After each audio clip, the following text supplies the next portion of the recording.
Ulangan pasal 24 tentang perceraian. Apabila seseorang mengambil seorang perempuan dan menjadi suaminya, dan jika kemudian ia tidak menyukai lagi perempuan itu, sebab didapatinya yang tidak senonoh padanya, lalu ia menulis surat cerai dan menyerahkannya ke tangan perempuan itu. Sesudah itu menyuruh dia pergi dari rumahnya. Dan jika perempuan itu keluar dari rumahnya dan pergi dari sana, lalu menjadi istri orang lain, dan jika laki-laki yang kemudian ini tidak cinta lagi kepadanya, lalu menulis surat cerai dan menyerahkannya ke tangan perempuan itu, serta menyuruh dia pergi dari rumahnya, atau jika laki-laki yang kemudian mengambil dia menjadi istrinya itu mati, maka suaminya yang pertama yang telah menyuruh dia pergi itu tidak boleh mengambil dia kembali menjadi istrinya setelah perempuan itu dicemari. Sebab hal itu adalah kekejian di hadapan Tuhan. Janganlah engkau mendatangkan dosa atas negeri yang diberikan Tuhan Allahmu kepadamu menjadi milik pusakamu. Apabila baru saja seseorang mengambil istri, janganlah ia keluar bersama-sama dengan tentara maju berperang atau dibebankan sesuatu pekerjaan. 1 tahun lamanya ia harus dibebaskan untuk keperluan rumah tangganya dan menyukakan hati perempuan yang telah diambilnya menjadi istrinya. Tentang melindungi sesama manusia. Janganlah mengambil kilangan atau batu kilangan atas sebagai gadai, karena yang demikian itu mengambil nyawa orang sebagai gadai.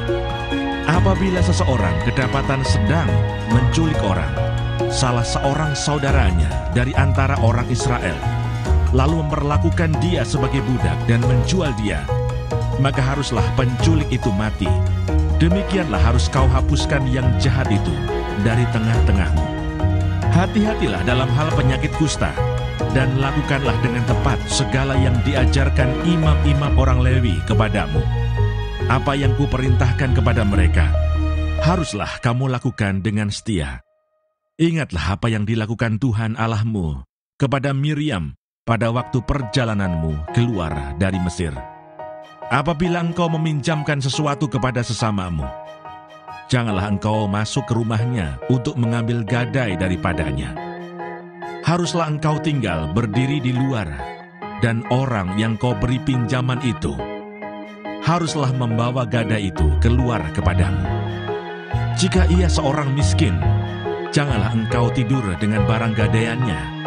Kembalikanlah gadaian itu kepadanya pada waktu matahari terbenam, supaya ia dapat tidur dengan memakai kainnya sendiri dan memberkati engkau. Maka engkau akan menjadi benar di hadapan Tuhan Allahmu.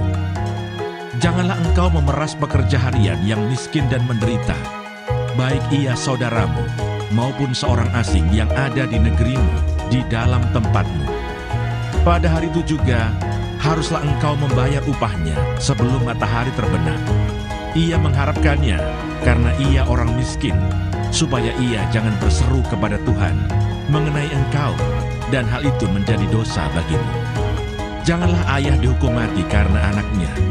Janganlah juga anak dihukum mati karena ayahnya. Setiap orang harus dihukum mati karena dosanya sendiri. Janganlah engkau memperkosa hak orang asing dan anak yatim. Juga janganlah engkau mengambil pakaian seorang janda menjadi gadai. Haruslah kau ingat bahwa engkau pun dahulu budak di Mesir, dan engkau ditebus Tuhan Allahmu dari sana. Itulah sebabnya aku memerintahkan engkau melakukan hal ini. Apabila engkau menuai di ladangmu, lalu terlupa seberkas di ladang, maka janganlah engkau kembali untuk mengambilnya. Itulah bagian orang asing, anak yatim dan janda, supaya Tuhan Allahmu memberkati engkau dalam segala pekerjaanmu. Apabila engkau memetik hasil pohon zaitunmu dengan memukul-mukulnya, janganlah engkau memeriksa dahan-dahannya sekali lagi. Itulah bagian orang asing, anak yatim dan janda. Apabila engkau mengumpulkan hasil kebun anggurmu, janganlah engkau mengadakan pemetikan sekali lagi. Itulah bagian orang asing, anak yatim dan janda. Haruslah kau ingat bahwa engkau pun dahulu budak di tanah Mesir. Itulah sebabnya aku memerintahkan engkau melakukan hal ini.